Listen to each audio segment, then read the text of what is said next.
Good morning, all of you. Welcome to each and everyone to online classes of class 7th.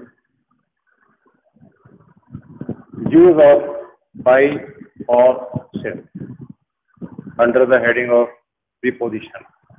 संबंध सूचक ये topic आपका continue है। इसमें हम सबसे पहले यूज ऑफ बाय को समझने की कोशिश करेंगे। Number 1, bye means not later पे। बाय का मीनिंग होता है, you might say kind of है तक, टिल, TILL, मतलब बाय 4 o'clock 2 बजे तक, कोई 4 बजे तक, बाय 2 o'clock 2 बजे तक, बाय ट्यूसडे मंगलवार तक, ये मीनिंग होता है इसका। यानी the action can occur it और before the specific time but not later than that, है ना। 4 बजे तक कोई भी काम हो जाना चाहिए या हो जाएगा या होने की आशा है। तो बाय का मीनिंग क्या होता है? तो हम कहाँ लगाते हैं इसमें? टाइम से पहले, डे से पहले और वीक से पहले, मतलब इस टेंस में हम बाय का यूज करते हैं। या बाय का मीनिंग बाय मीन्स ऑफ नहीं है, जैसे कि this work is done by me, यहाँ बाय मेरे द्वारा ये काम किया गया। यहाँ बाय का सेंस द्वारा या जरिए या माध्यम से नहीं है, ये सुन लेना आप लोग। बाय का मीनिंग यहाँ पर TILL, टिल तक, टिल टुमारो, कल तक, टिल 11 o'clock तक। The period will be continued till 4 o'clock, 4 बजे तक। ये पीरियड, ये duration of time of teaching will be on, it will continue, okay, right। अब यूज देखिए सेकंड का, सॉरी फॉर का यूज, ए फॉर। अब इसमें सिंस और फॉर ये आप पढ़ चुके हैं प्रीवियस क्लासेस में। I told you many a time and explained you many a time for use of for and use of since। for का यूज किया जाता है पीरियड ऑफ टाइम के लिए और since का यूज होता है पॉइंट ऑफ टाइम के लिए। इसको नोट करिएगा, आप जो मैं बोल रहा हूँ इसको आप राइट डाउन करें, नोट डाउन करें। for का यूज पीरियड ऑफ टाइम या सर्टेनिटी ऑफ टाइम, समय की निश्चितता, समय की जो सर्टेनिटी है उसको बताने के लिए यूज होता है। जैसे फॉर 3 आवर्स, पिछले 3 घंटों से। यहाँ पर क्या है? पीरियड ऑफ टाइम, 3 आवर्स का ड्यूरेशन है। 3 आवर्स स्पेसिफिक टाइम है, पर्टिकुलरली इसको मेंशन किया गया है, टाइम पीरियड है, तो हम क्या लगाएंगे? यहाँ फॉर लगाएंगे। सिंस को आप ले तो सिंस शो करता है पॉइंट ऑफ टाइम, समय की तरफ इशारा करता है, ये समय संकेत बताता है, ठीक है। ये आपका फॉर हो गया। एग्जाम्पल देख लें, it has been raining since for 3 hours, पिछले 3 घंटे से बारिश हो रही है। 3 आवर्स फिक्स है नहीं, मतलब certainty of time, period of time 3 hours से हो रहा है। My uncle has been sick for a long time, for a time, long time, एक लंबे समय से मेरे अंकल बीमार है। फॉर ए लॉन्ग टाइम, ये period of time. Long time, ये क्या है? Period of time. Short time, it is also a period of time, not point of time. Clear हो गया? अब नेक्स्ट है सिंस। सिंस इंडिकेट करता है पॉइंट ऑफ टाइम। एग्जाम्पल देखें, I have been working in this institution since 1990, 1990 से। ये point of time, ये समय की तरफ इशारा। 1990 से मैं इस स्कूल में, इस संस्था में काम कर रहा हूँ, है ना। जो काम पास्ट में स्टार्ट हुआ हो और अभी भी चल रहा हो, वहाँ सिंस और फॉर का यूज करते हैं।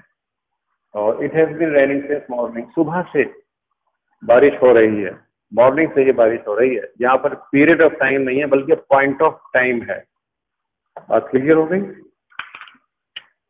ड्यूरेशन, इसमें आप देखेंगे, आप duration, during, with in, from और until, page number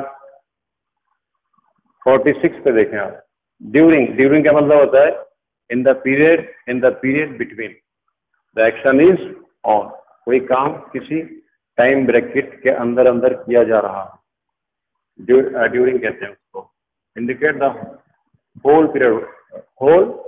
whole period of time, पूरा का पूरा time, from 7 o'clock to 1 o'clock your school runs activities of scholastic activities are ran in the school between this bracket of time इसमें चलता है।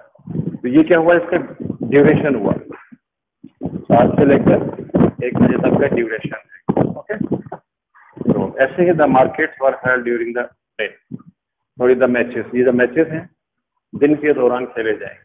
तो बात है, जब तक दिन स्टार्ट होता है और दिन एंड होता है, स्टार्ट होने से एंड होने तक जो दिन है, जो ड्यूरेशन है दिन का डे का, उसके बीच चला जाएगा। बात क्लियर हो गई?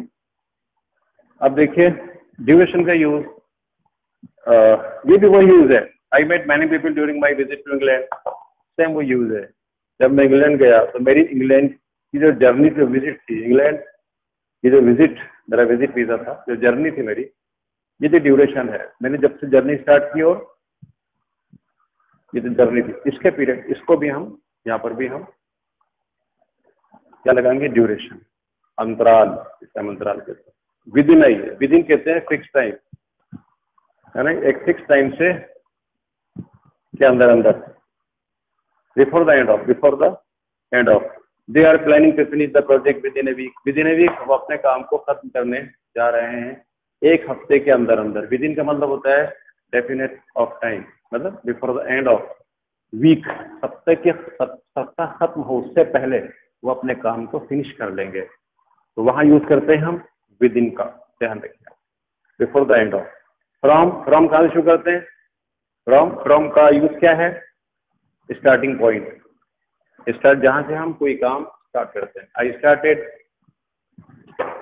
माई वीडियोज फ्रॉम 15 जून, 15 जून से मैंने वीडियोज बनाना शुरू किया आप लोगों के लिए। द पॉइंटर्स है ना, the bus start from bus station, point, किसी पॉइंट को, बिंदु को छोड़ने के लिए, तो छोड़ते हैं फ्रॉम लगाते हैं। इसके बाद आता है अंटिल। अंटिल एक निगेटिव प्रीपोजिशन है। कौन सा प्रीपोजिशन? निगेटिव।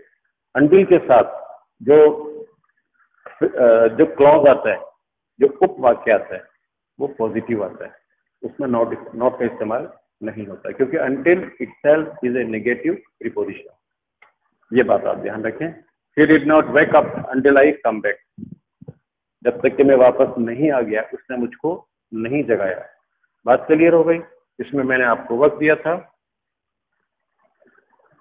वर्क आपको दिया गया था 6 to 10। ये 6 to 10, 46 में 6 to 10 I bought a new shirt, on लगेगा 7 में, 8 डाउन, सुबह के टाइम जब भोर होती है। 8 I can not leave the office until everyone leave, जब तक कि सब नहीं चले जाएंगे मैं ऑफिस नहीं छोड़ सकता। 9 है I will return from your book by Thursday. यहाँ बाई का मीनिंग क्या है? टिल थर्सडे तक, बृहस्पतिवार तक मैं आपकी बुक लौटा दूंगा। I walk up during the middle of the night, रात के दौर, आधी रात जब शुरू होती है और जब खत्म होती है, आधी रात का टाइमिंग आपको मालूम। तो ये ड्यूरेशन हो गया, मिड नाइट का ड्यूरेशन, कब शुरू हुई और कब खत्म हुई, वो जो 2-3 घंटे होते हैं, ये जो ड्यूरेशन है, ये जो अंतराल है, यहाँ इसलिए हम क्या लगा रहे हैं? ड्यूरिंग। क्लियर हो गई? इसको आप लर्न कर लें, अपना काम आप लोग कीजिए। Thank you so much.